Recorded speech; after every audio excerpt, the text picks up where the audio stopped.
సెట్టువీ నుంచి వచ్చారు, నంద్యాల జిల్లా. 4-5 సాక్ష్యాలు తీసుకొచ్చారు.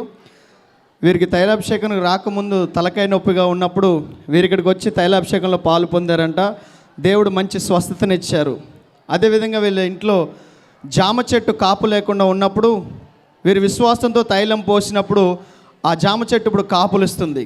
అదేవిధంగా వీళ్ళ ఇంట్లో కోడి పిల్లలను కూడా వీళ్ళు పెంచుకుంటూ ఉన్నప్పుడు గడిచిన కాలంలో చాలా కోడిపిల్లలు చచ్చిపోతున్నప్పుడు తైలం పోసి వారు ప్రార్థన చేసినప్పుడు ఏ కీడు లేకుండా అవన్నీ బ్రతికి వాళ్ళకి ఎంతో ఉపయోగకరంగా ఉన్నాయంట.